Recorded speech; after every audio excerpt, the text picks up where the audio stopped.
All, welcome back to one more vlog. Welcome back to my YouTube channel. ಹೇಗಿದ್ದೀರಾ ಎಲ್ಲರೂ? I hope you all doing good. ಇದು actually Krishna Janmashtami ಮತ್ತು ವರಮಹಾಲಕ್ಷ್ಮಿ ಹಬ್ಬದ ಹಿಂದಿನ vlog. ನಾವು ಹಬ್ಬಕ್ಕೆ ಅಂತ ಶಾಪಿಂಗಿಗೆ ಮೆಟ್ರೋಗೆ ಹೋಗ್ತಾ ಇದ್ದೀವಿ. ಇದು ಯಶವಂತಪುರ ಹತ್ರ ಇರೋವಂಥ ಮೆಟ್ರೋ ಕ್ಯಾಶ್ ಆ್ಯಂಡ್ ಕ್ಯಾರಿದು. ಆ್ಯಕ್ಚುಲಿ ನನ್ನ ಹಸ್ಬೆಂಡು, ನಾನು ಆಫೀಸಿಂದ ಡೈರೆಕ್ಟಾಗಿ ಅಲ್ಲಿಗೆ ಬರ್ತೀನಿ, ನೀನು ಕೂಡ ಬಂದುಬಿಡು. ಮನೆಗೆ ಬಂದು ಮತ್ತೆ ಹೋಗೋಕ್ಕೆಲ್ಲ ಟೈಮ್ ಆಗುತ್ತೆ, ಬೆಂಗಳೂರಲ್ಲಿ ಟ್ರಾಫಿಕ್ ಗೊತ್ತಲ್ಲ. ಸೊ ಅದಕ್ಕೆ ನಾನು ಕೂಡ ಹಾಗೆ ಮಾಡಿ ಡೈರೆಕ್ಟಾಗಿ ನೀವು ಆಫೀಸಿಂದ ಅಲ್ಲಿಗೆ ಬನ್ನಿ, ನಾನು ಮನೆಯಿಂದ ಬರ್ತೀನಿ ಅಂದ್ಬಿಟ್ಟು ಹೊರಟೆ. ನಾನು ಕೂಡ ಅಲ್ಲೋದ್ಮೇಲೆ ಇಬ್ಬರು ಅಲ್ಲಿ ಶಾಪಿಂಗ್ ಮಾಡಿ ಮೀಟ್ ಆಗಿದ್ದು. ಆ್ಯಕ್ಚುಲಿ ಗ್ರಾಸರೀಸ್ ಇದು ನಾವು ಕೃಷ್ಣ ಜನ್ಮಾಷ್ಟಮಿ ಮತ್ತು ವರಮಹಾಲಕ್ಷ್ಮಿ ಎರಡೂ ಹಬ್ಬನೂ ನೆಕ್ಸ್ಟ್ ಡೇಗೆ ಇಟ್ಕೊಂಡಿದ್ವಿ. ಹಾಗಾಗಿ ಸ್ವಲ್ಪ ಜಾಸ್ತಿ ಬೇಕಿತ್ತು ಗ್ರಾಸರೀಸ್ ಎಲ್ಲ. ಮತ್ತು ನಾವಿಲ್ಲಿ ಮುಂಚೆ ಹೋಗ್ತಾ ಇದ್ವಿ, ಅಂದರೆ ನಾವು ಯೂಶ್ವಲಿ ಮೆಟ್ರೋಗೆ ಫ್ರೀಕ್ವೆಂಟಾಗಿ ಹೋಗ್ತಾ ಇದ್ವಿ ಬಿಫೋರ್. ಬಟ್ ಅದು ಸ್ವಲ್ಪ ಕನ್ಸ್ಟ್ರಕ್ಷನ್ ಆಗೋಕ್ಕೆ ಶುರು ಮಾಡಿದಾಗಲಿಂದ ನಮಗೆ ಪಾರ್ಕಿಂಗ್ ಪ್ರಾಬ್ಲಮ್ ಅನ್ನಿಸ್ತಾಯಿತ್ತು. ಹಾಗಾಗಿ ನಾವು ಕೂಡ ಅವಾಯ್ಡ್ ಮಾಡಿಬಿಟ್ವಿ ಅಲ್ಲಿ ಹೋಗೋಕ್ಕೆ. ಆಲ್ಮೋಸ್ಟ್ 1 ಇಯರ್ ಮೇಲಾಗಿದೆ ನಾವು ಮೆಟ್ರೋಗೆ ಹೋಗಿ ಅಂತ ಹೇಳ್ಬೋದು. ಸರಿ ಆಯಿತು, ನೋಡೋಣಂತೆ ಏನೇನು ಚೇಂಜಸ್ ಆಗಿದೆ. ಮತ್ತು ಸ್ವಲ್ಪ ಗ್ರಾಸರೀಸು ಜಾಸ್ತಿ ಬೇಕಿತ್ತಲ್ಲ, ಅದಕ್ಕೆ ಅಂದ್ಬಿಟ್ಟು ಹೊರಟ್ವಿ. ಆ್ಯಕ್ಚುಲಿ ಇಂಥ ಕಡೆ ಎಲ್ಲ ವೀಕ್ ಡೇಸಲ್ಲಿ ಹೋದ್ರೇ ಬೆಟರ್ ಅನಿಸುತ್ತೆ. ವೀಕೆಂಡ್ಸಲ್ಲಿ ಹೋದರೆ ಅಂತೂ ಸಿಕ್ಕಾಪಟ್ಟೆ ಕ್ರೌಡ್ ಇರುತ್ತೆ. ಆ್ಯಕ್ಚುಲಿ ನನ್ನ ಹಸ್ಬೆಂಡ್ಗೆ ಕ್ರೌಡ್ ಇರೋ ಕಡೆ ಹೋಗೋಕ್ಕೆ ಅಷ್ಟು ಇಷ್ಟ ಆಗೋಲ್ಲ. ಸೊ ಹಾಗಾಗಿ ನಾವು ವೀಕ್ ಡೇಸ್ ಪ್ರಿಫರ್ ಮಾಡ್ತೀವಿ ಎಲ್ಲಾದರೂ ಪಬ್ಲಿಕ್ ಪ್ಲೇಸಲ್ಲಿ ಹೋಗೋಕ್ಕೆ. ಕ್ರೌಡ್ ಇರುತ್ತೆ, ಬಿಲ್ಲಿಂಗಿಗೂ ಸುಮಾರು ಹೊತ್ತು ನಿಂತ್ಕೋಬೇಕಾಗತ್ತೆ. ಸೊ ಟೈಮ್ ವೇಸ್ಟ್ ಅನಿಸುತ್ತೆ ಅಲ್ಲೆಲ್ಲ ಅಷ್ಟೊತ್ತು ಹೋಗೋದು. ಆ್ಯಕ್ಚುಲಿ ಇದು ಹೋದಾಗ ನಾವು 2:33 ಅಂದ್ಕೊತೀನಿ, ಬೈ 4:30 ಎಲ್ಲ ನಾವು ಆಚೆ ಇದ್ವಿ.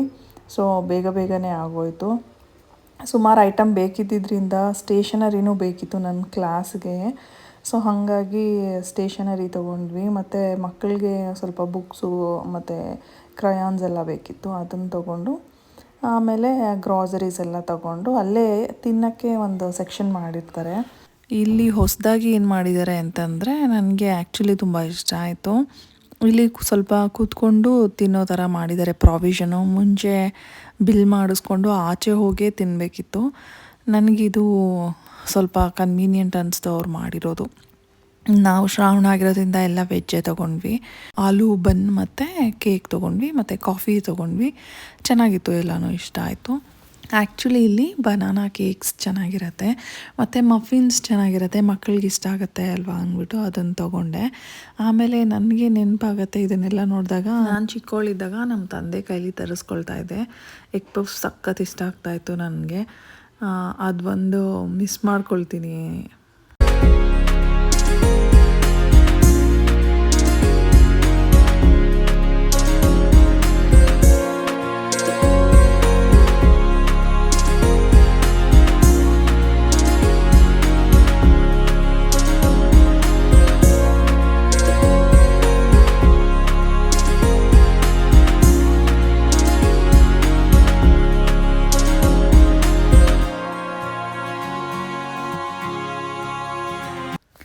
ಸೊ ಇಲ್ಲೆಲ್ಲ ಶಾಪಿಂಗ್ ಮುಗಿಸ್ಕೊಂಡು ಮನೆಗೆ ಹೋದ್ವಿ. ಮನೆಗೆ ಹೋದ್ಮೇಲೆ ಇನ್ನೊಂದು ಕಡೆ ಎಲ್ಲೋ ಪರ್ಸ್ನಲ್ ವರ್ಕಿಗೆ ಹೋಗಬೇಕಿತ್ತು. ಸೊ ಹಾಗಾಗಿ ಮತ್ತು ಅಲ್ಲಿಂದ ಬಂದು ಮಕ್ಕಳಿಗೆಲ್ಲ ಊಟ ಮಾಡಿಸಿ ಗ್ರಾಸರೀಸ್ನೆಲ್ಲ ಎತ್ತಿಟ್ಕೊಳ್ಳೋಕ್ಕೆ ಇದನ್ನು ತೆಗ್ದಿಡುವಾಗ ವೀಡಿಯೋ ಮಾಡೋದು ನನಗೆ ಆ್ಯಕ್ಚುಲಿ ಮರ್ತೇ ಹೋಯಿತು. ಸರಿ ಬಿಡು, ನಾನು ಬ್ಯುಸಿಯಾಗಿದ್ದೆ ಅಲ್ವಾ ಅಂತ ನಾನು ಜಸ್ಟ್ ಅವಾಯ್ಡ್ ಮಾಡಿದೆ. ಆ್ಯಕ್ಚುಲಿ ಅದರ ನೆಕ್ಸ್ಟ್ ಡೇನೇ ವರಮಹಾಲಕ್ಷ್ಮಿ ಹಬ್ಬ ಇತ್ತು, ಅಂದರೆ 8ನೇ ತಾರೀಕು. ನನಗೆ ಆ್ಯಕ್ಚುಲಿ ಫುಲ್ಲು ಬ್ಯುಸಿ ಇದ್ದಿದ್ದರಿಂದ ನಾನು ವಿಡಿಯೋ ಏನೂ ಶೂಟ್ ಮಾಡ್ಕೊಳಕ್ಕಾಗಲಿಲ್ಲ. ಜಸ್ಟ್ ಪೂಜೆ ಮಾಡಿರೋದನ್ನ ತೋರಿಸ್ತಾ ಇದ್ದೀನಿ ಅಷ್ಟೇ. ನೈವೇದ್ಯಕ್ಕೆ ಅಂತ ಚಿತ್ರಾನ್ನ ಮತ್ತು ಕೋಸಂಬರಿ ಪಾನಕ ಮಾಡಿ ದೇವ್ರಿಗೆ ನೈವೇದ್ಯಕ್ಕೆ ಇಟ್ಟಿದ್ದು. ಸ್ವೀಟ್ಗೆ ಅಂದ್ಬಿಟ್ಟು ಪೊಂಗಲ್ ಮಾಡಿದ್ದಿದ್ದು.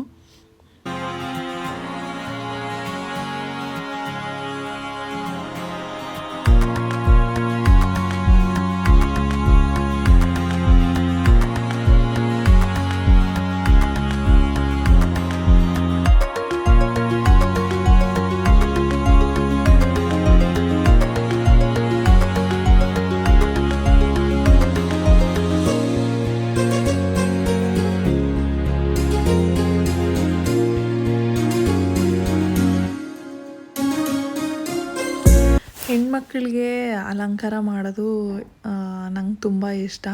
ಆ್ಯಕ್ಚುಲಿ ಹೆಣ್ಮಕ್ಳಿಗಾದರೆ ತುಂಬ ಆಪ್ಷನ್ಸ್ ಇರುತ್ತೆ. ನನ್ನ ಮಗನಿಗೆ ಪಾಪ ಒಂದು ಟೀ ಶರ್ಟು ಪ್ಯಾಂಟು ಕೊಟ್ಟರೆ ಆಗೇ ಹೋಯ್ತು ಒಂದು ರೆಡಿ. ಆದರೆ ಹೆಣ್ಮಕ್ಳಿದ್ರೆ ಅವ್ರನ್ನ ರೆಡಿ ಮಾಡೋದೇ ಒಂದು ಖುಷಿ. ನನ್ನ ಮಗಳಿಗೆ ಏನು ಅಂತಂದರೆ ನಾನು ಏನೇನು ಅಲಂಕಾರ ಎಲ್ಲ ನಾನು ಮಾಡ್ಕೊತೀನಿ, ಅವಾಗ ಅವಳಿಗೂ ಮಾಡಬೇಕು. ಸೊ ನಾನು ಮಾಡಿಕೊಂಡು ನಾನು ರೆಡಿ ಆದಮೇಲೆ ಅವಳಿಗೂ ಇಂಟ್ರೆಸ್ಟು, ನನಗೂ ಇದೇ ಥರ ರೆಡಿ ಮಾಡು ಅಂತಾಳೆ. ಸೊ ಹಂಗಾಗಿ ಅವಳಿಗೂ ಕೂಡ ಹಬ್ಬದ ದಿನ ರೆಡಿ ಮಾಡಿದ್ದು. ಹೆಣ್ಮಕ್ಳಿಗೆ ಅದು ಹುಟ್ಟತಾನೆ ಬಂದಿರೋಂಥ ವಿದ್ಯೆ ಅನಿಸುತ್ತೆ ನನಗೊಂದೊಂದು ಸಲ. ನಾನು ರೆಡಿ ಆಗ್ತಾಯಿದ್ರೆ ಅವಳು ಒಂದು ಪುಟ್ಟು ಕಿಟ್ ರೆಡಿ ಮಾಡಿಕೊಂಡು ಪಕ್ಕದಲ್ಲಿ ಅವಳು ಕೂಡ ರೆಡಿ ಆಗ್ತಾ ಇರ್ತಾಳೆ. ಕೇಳ್ತಾಳೆ ನಾನು ರೆಡಿ ಆಗುವಾಗ ಇದೇನು ಅಂತ. ಸೊ ಎಲ್ಲ ತಿಳ್ಕೊಂಡು ನೆಕ್ಸ್ಟ್ ಟೈಮ್ ಮಾಡ್ಕೊಳ್ಳುವಾಗ ನಾನೇ ಟ್ರೈ ಮಾಡ್ತೀನಿ ಅಂತ ಅಂದ್ಬಿಟ್ಟು ಅವಳು ಕೂಡ ಇಂಟ್ರೆಸ್ಟ್ ತೋರಿಸ್ತಾ ಇರ್ತಾಳೆ. ಆವಾಗ ಅನಿಸ್ತಾ ಇರುತ್ತೆ ನೋಡು, ಏನೂ ಹೇಳ್ಕೊಡ್ದೇ ಮಕ್ಕಳು ಎಷ್ಟು ಚೆನ್ನಾಗಿ ಕಲ್ತ್ಕೊತಾರೆ, ನೋಡಿ ಕಲಿಯೋದೇ ಜಾಸ್ತಿ ಮಾಡೋದಕ್ಕಿಂತ ಅಂತ. ಹೋಗಿ ಕುಂಕುಮ ಇಟ್ಕೊಂಡ್ಬಂದಿದ್ದೀನಿ. ನಾನು ನೆಕ್ಸ್ಟ್ ವೀಕ್ ಮಾಡ್ತಾ ಇರೋದ್ರಿಂದ ವರಮಹಾಲಕ್ಷ್ಮಿ. ಸೊ ನಾನಿವತ್ತು ಸ್ವಲ್ಪ ಫ್ರೀ ಆಗಿದೆ ಅಂತ ಹೇಳ್ಬೋದು. ಇನ್ನು ಒಂದೊಂದೇ ಎಲ್ಲ ಕೆಲಸನೂ ಶುರು ಮಾಡ್ಕೋಬೇಕು. ನನಗೆ ಇವಾಗ ಸಿಕ್ಕಿರೋ ಟೈಮು ಅಂತಂದರೆ ಸಂಡೇಯಿಂದ ಮಂಡೇ ನನಗೆ ಒಂದು ಮೇಕಪ್ ಇದೆ. ಸೊ ಮಂಡೇ ಎಲ್ಲ ಬ್ಯುಸಿಯಾಗಿ ಹೋಗ್ಬಿಡ್ತೀನಿ. ಮತ್ತು ಟ್ಯೂಸ್ಡೇ ಮನೇಲಿ ಎಲ್ಲ ಕರೆದಿರೋ ತಿಂಡಿಗಳನ್ನೆಲ್ಲ ಮಾಡಿ ಪ್ರಿಪೇರ್ ಮಾಡ್ಕೋಬೇಕು. ಇನ್ನು ವೆಡ್ನಸ್ಡೇ ಒಂದಿನ ಟೈಮ್ ಸಿಗುತ್ತೆ. ಮತ್ತು ಥರ್ಸ್ಡೇ ಎಲ್ಲ ಶಾಪಿಂಗ್ ಮಾಡಬೇಕು. ಶಾಪಿಂಗ್ ಅಂದರೆ ತರಕಾರಿ, ಹಣ್ಣು, ಹೂವು ಮತ್ತು ಡೆಕೋರೇಷನ್ ಮಾಡ್ಕೊಂಡಿರಬೇಕು. ಗುರುವಾರ ಮತ್ತು ಲಕ್ಷ್ಮೀ ಕೂರ್ಸೋಕ್ಕೆ ರೆಡಿ ಮಾಡ್ಕೋಬೇಕು. ಶುಕ್ರವಾರ ಕೃಷ್ಣನ ಅಲಂಕಾರ ಮಾಡ್ಕೋಬೇಕು. ಸೊ ಈ ವಾರ ಅಂತೂ ಕಂಪ್ಲೀಟ್ಲಿ ಹೆಲ್ಡಪ್ ಆಗಿದೆ. ನೋಡೋಣ ಏನೇನೆಲ್ಲ ಮಾಡೋಕ್ಕಾಗುತ್ತೆ, ಎಷ್ಟು ಮಾಡೋಕ್ಕಾಗುತ್ತೆ ಅಂತ. ಕೆಲವೊಂದೆಲ್ಲ ಅಂದ್ಕೊಂಡಿದ್ದೀನಿ ಈ ಥರನೇ ಮಾಡಬೇಕು ಅಂತ. ಅದನ್ನೆಲ್ಲ ನಾನು ನಿಮಗೆ ನೆಕ್ಸ್ಟ್ ವ್ಲಾಗಲ್ಲಿ ಶೇರ್ ಮಾಡ್ಕೊಳ್ತೀನಿ. ಇವಾಗ ಕುಂಕುಮಕ್ಕೆ ಕರೆದಿದ್ರಲ್ಲ, ಎಲ್ಲರ ಮನೆಗೂ ಹೋಗಿ ಬಂದೆ. ನಮ್ಮ ಮನೆ ಹತ್ರ ಯಾವುದಿದೆ ಅಲ್ಲಿಗೆ ಮಾತ್ರ ಹೋಗೋಕ್ಕಾಯಿತು. ಇನ್ನೂ ಸ್ವಲ್ಪ ದೂರ ಇರೋ ಮನೆಗಳಿಗೆಲ್ಲ ಹೋಗೋಕ್ಕಾಗಲಿಲ್ಲ. ಎಲ್ಲರ ಮನೇಲೂ ಲಕ್ಷ್ಮೀ ಕೂರಿಸಿರೋದು ನೋಡಿದ್ರೆ ತುಂಬ ಚೆನ್ನಾಗಿ ಅನಿಸುತ್ತೆ. ಒಬ್ಬೊಬ್ಬರ ಮನೇಲಂತೂ ತುಂಬ ಚೆನ್ನಾಗಿ ಅಲಂಕಾರ ಮಾಡಿ ಲಕ್ಷ್ಮೀ ದೇವಿನೇ ಬಂದು ಕೂತಿರೋ ಥರ ಮಾಡಿರ್ತಾರೆ. ಅದನ್ನೆಲ್ಲ ನೋಡಿದಾಗ ತುಂಬ ಖುಷಿಯಾಗುತ್ತೆ. ನಾನು ಹೋದ ಸಲ ಮಾಡಿದಂತಹ ವರಮಹಾಲಕ್ಷ್ಮಿನ ಒಂದು ಫೋಟೋ ಅಥವಾ ವಿಡಿಯೋ ನಿಮಗೆ ಅಟ್ಯಾಚ್ ಮಾಡ್ತೀನಿ, ನೋಡಿ. ಆ್ಯಕ್ಚುಲಿ ನಮ್ಮದು ಫಸ್ಟ್ ಟೈಮ್ ಕೂರಿಸಿದ್ದು 3 years ಬ್ಯಾಕು. ನೆಕ್ಸ್ಟ್ ನಾನು ಇವಾಗ ಕೂರಿಸ್ಬೇಕು ಅಂತ ಅಂದ್ಕೊಂಡಿದ್ದೀನಿ. ನನ್ನ ವೀಡಿಯೋಸ್ನ ನೋಡಿದರೆ ನೀವು ಶಾಪಿಂಗ್ ವ್ಲಾಗಲ್ಲಿ ಏನೇನೆಲ್ಲ ತೊಗೊಂಬಂದೆ ಅಂತ ನೋಡಿರ್ತೀರ. ಅದನ್ನೆಲ್ಲ ಅಲಂಕಾರ ಮಾಡಬೇಕು ಇನ್ನು ಮುಖವಾಡಕ್ಕೆಲ್ಲ. ಮತ್ತು ಸೀರೆ ಎಲ್ಲ ಉಡಿಸಿ ಕಳ್ಸೋಣ, ಅದನ್ನು ನಾನು ನಿಮಗೆ ಶೇರ್ ಮಾಡ್ಕೊಳ್ತೀನಿ ನೆಕ್ಸ್ಟ್ ಅಪ್ಕಮಿಂಗ್ ವೀಡಿಯೋಸಲ್ಲೆಲ್ಲ. ಈಗ ನಾನು ಡಿನ್ನರ್ ಏನಾದರೂ ಪ್ರಿಪೇರ್ ಮಾಡಬೇಕು. 10 ಗಂಟೆ ಆಗಿದೆ, ಲೇಟ್ ಆಯಿತು ಮಕ್ಕಳಿಗೆ ಇವತ್ತು ಸ್ವಲ್ಪ. ಸೊ ಏನು ಫಾಸ್ಟಾಗಿ ಆಗುತ್ತೆ ನೋಡಿಕೊಂಡು ಮಾಡೋಣ ಅಂತ ಅಂದ್ಕೊಂಡಿದ್ದೀನಿ.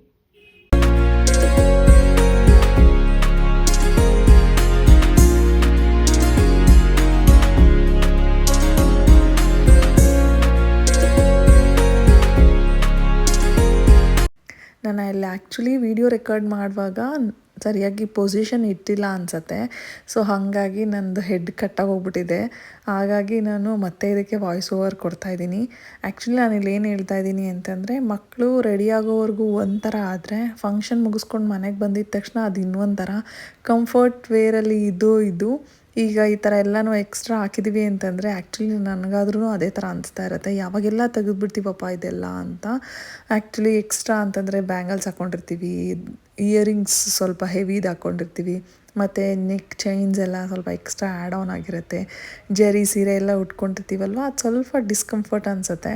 ಬಟ್ ಕಂಫರ್ಟ್ ಝೋನಿಗೆ ಬರಬೇಕು ಅಂತಂದರೆ ಆಬ್ವಿಯಸ್ಲಿ ಎಲ್ಲನೂ ರಿಮೂವ್ ಮಾಡಬೇಕು. ಅದೇ ನನಗೂ ಕೂಡ ಅನಿಸುತ್ತೆ, ನನ್ನ ಮಕ್ಳಿಗೂ ಕೂಡ ಅಷ್ಟೇ. ಈಗಾಗಲೇ ಬಂದಿದ್ದಾಳೆ, ಒಂದು ಸ್ವಲ್ಪ ತೀರಮ್ಮ ನೀನು ಊಟ ಆಗೋವರೆಗೂ ಅಂತಂದ್ರೂ ಅವಳು ಕೇಳಲಿಲ್ಲ. ಇಲ್ಲ ನೀನು ಅಡುಗೆ ನೀನು ನಿಧಾನಕ್ಕೆ ಮಾಡ್ಕೊ, ನಾನು ಫಸ್ಟ್ ಡ್ರೆಸ್ನ ರಿಮೂವ್ ಮಾಡಿಬಿಡು ಅಂತ. ಸೊ ಅದನ್ನು ಮಾಡ್ತಾಯಿದ್ದೆ ನಾನಿಲ್ಲಿ.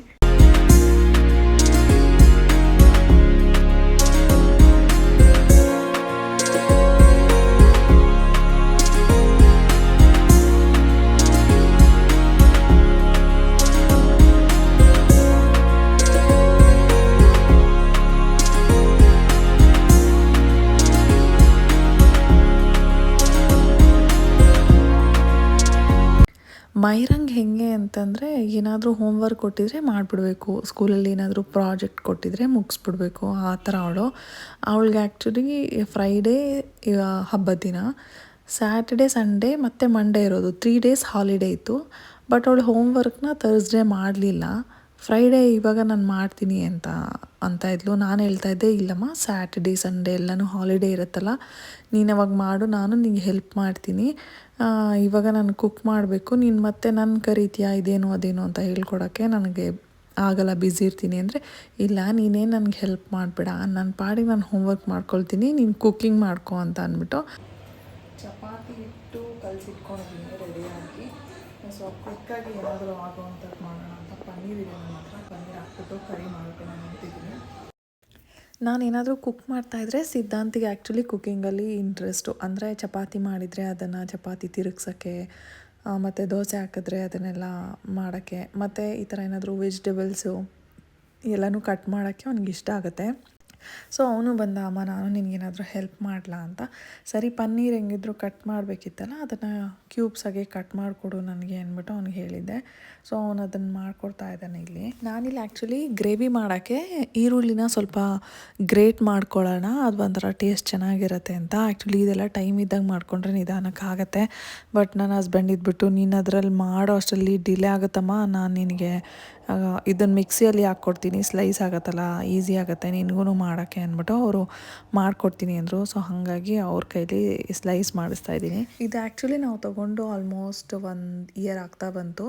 ಚೆನ್ನಾಗಿದೆ ಅನಿಸುತ್ತೆ, ಫಂಕ್ಷನಲ್ ಅನಿಸುತ್ತೆ. ಇದನ್ನು ತುಂಬ ಕ್ವಾಂಟಿಟಿ ಮಾಡಬೇಕಿದ್ರೆ, ಜನ ಜಾಸ್ತಿ ಇದ್ದಾಗ ಈ ಥರ ಸ್ಲೈಸ್ ಮಾಡ್ಕೋಬೇಕು ಆನಿಯನ್ಸ್ನ ಅಂತಂದಾಗ ಈ ಥರ ಒಂದು ಜಾರ್ ಕೊಟ್ಟಿದ್ದಾರೆ. ಅದರಲ್ಲಿ 2-3 ಥರ ಡಿಫ್ರೆಂಟ್ ಬ್ಲೇಡ್ಸ್ ಕೊಟ್ಟಿದ್ದಾರೆ. ಅದರಲ್ಲಿ ಒಂದು ಈ ಥರ ಸ್ಲೈಸ್ ಆಗೋ ಅಂಥದ್ದಿದೆ.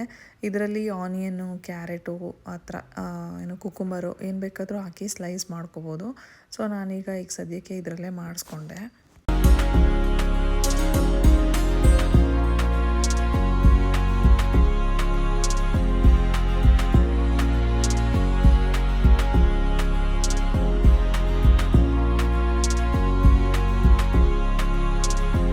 ಈಗ ನಾನಿಲ್ಲಿ ಕರಿ ಮಾಡೋಕ್ಕೆ ಒಂದು ಪ್ಯಾನ್ ಇಟ್ಕೊಂಡಿದ್ದೀನಿ.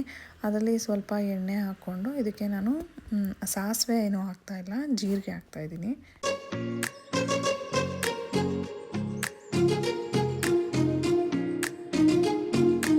ಬೇಕು ಅಂತಂದರೆ ಈ ಮಿಕ್ಸರಲ್ಲಿ ನಾನು ಒಂಥರ ಹಿಂಗೆ ಸ್ಲೈಸಿಗೆ ಹಾಕ್ಕೊಡ್ತೀನಿ. ತುಂಬ ಬೇಗ ಆಗುತ್ತೆ ಆ್ಯಂಡ್ ತುಂಬ ಉದ್ದುದ್ರಾಗಿಯೂ ಆಗುತ್ತೆ. ಓಕೆ, ಎಣ್ಣೆ ಕಾದಿದೆ. ಈಗ ಇದಕ್ಕೆ ಆನಿಯನ್ ಹಾಕ್ಕೊಡ್ತೀನಿ. ಈ ಜಾರ್ ಒಳಗಡೆ ಇನ್ನೊಂದು ರಿಮೂವಬಲ್ 3 ಬ್ಲೇಡ್ಸ್ನ ಕೂಡ ಕೊಟ್ಟಿದ್ದಾರೆ. ಅದನ್ನು ಕೂಡ ಅದರಲ್ಲಿ ಮಾಡಿದ್ರೆ ಗ್ರೈಂಡು ಇನ್ನೊಂದು ಸ್ವಲ್ಪ ಗೊಜ್ಜಾಗ ಥರ ಈರುಳ್ಳಿ ಆಗುತ್ತೆ. ನನಗೇನು ಬೇಕಿರಲಿಲ್ಲ, ಸ್ಲೈಸ್ ಬೇಕಿತ್ತ, ಜಸ್ಟ್ ನಾನು ಹೀಗೆ ಮಾಡಿಕೊಂಡೆ. ನಮ್ಮ ಮನೇಲಿ ಏನು ಅಂದರೆ ನಮ್ಮ ಹಸ್ಬೆಂಡ್ ಹೆಲ್ಪ್ ಮಾಡ್ತಾರೆ. ಏನಾದರೂ ಈ ಥರ ಟೈಮ್ ಆಗೋಗ್ಬಿಟ್ಟಿದೆ, ಸ್ವಲ್ಪ ಹೆಚ್ಕೊಡೋದು, ಆ ಥರ ಏನಾದರೂ ಗ್ರೈಂಡ್ ಮಾಡೋದು ಎಲ್ಲ ಇದ್ದಾಗ ಅವ್ರು ನನಗೆ ಹೆಲ್ಪ್ ಮಾಡಿ. ಆಮೇಲೆ ಇದಕ್ಕೆ ಹೆಚ್ಚಿಟ್ಕೊಂಡಿರುವಂತಹ ಮೆಣಸಿನಕಾಯಿ ಹಾಕ.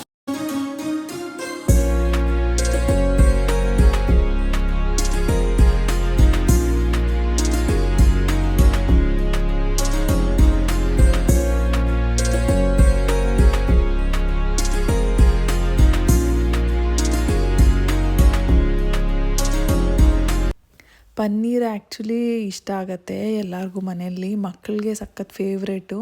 ಎಷ್ಟೇ ಮಾಡಿದ್ರು ಇಷ್ಟೇನ ಹಾಕಿರೋದು, ಪನ್ನೀರೇ ಇಲ್ಲ ಇದರಲ್ಲಿ, ಇನ್ನೂ ಹಾಕಬೇಕಿತ್ತು ಅನ್ನೋ ಥರನೇ ಬರ್ತಿರುತ್ತೆ ಕಾಮೆಂಟ್ಸು. ನನಗೇನು ಅಂತಂದರೆ ಪನ್ನೀರನ್ನ ಇಲ್ಲಿ ಜಾಸ್ತಿ ಹೊತ್ತು ಫ್ರೈ ಮಾಡ್ಕೊಳ್ಳೋದು ನೆಸೆಸಿಟಿ ಇಲ್ಲ.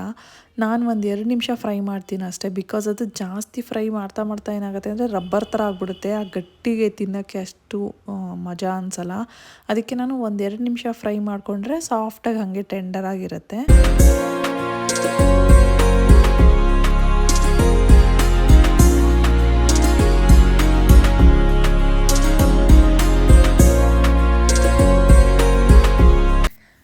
ಇಲ್ಲಿ ನಾನು 1-2 ಸ್ಪೂನಷ್ಟು ಅಚ್ಚ ಖಾರದ ಪುಡಿ ಮತ್ತು 1-2 ಸ್ಪೂನಷ್ಟು ಧನಿಯಾ ಪುಡಿ ಹಾಕ್ಕೊಳ್ತಾ ಇದ್ದೀನಿ. ಖಾರನ ನೋಡಿ ಹಾಕ್ಕೊಳ್ಳಿ, ಯಾಕೆಂದರೆ ಹಸಿಮೆಣ್ಸಿನ್ಕಾಯಿ ಹಾಕಿರೋದ್ರಿಂದ ಅಷ್ಟೇನು ಅಚ್ಚ ಖಾರದ ಪುಡಿ ಬೇಕಾಗಲ್ಲ.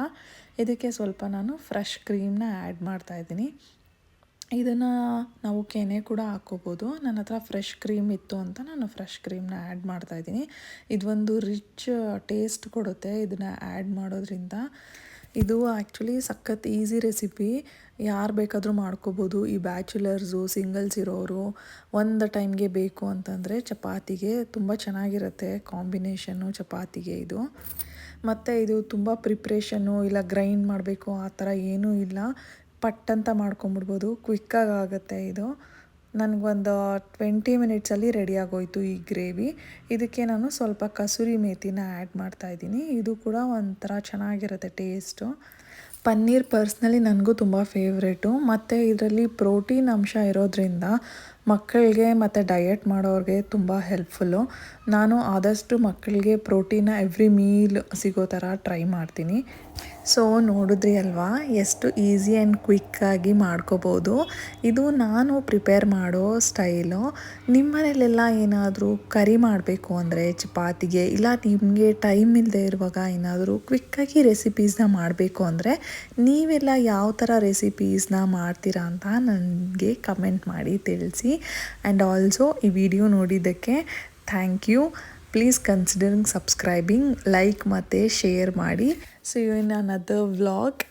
Until then, bye.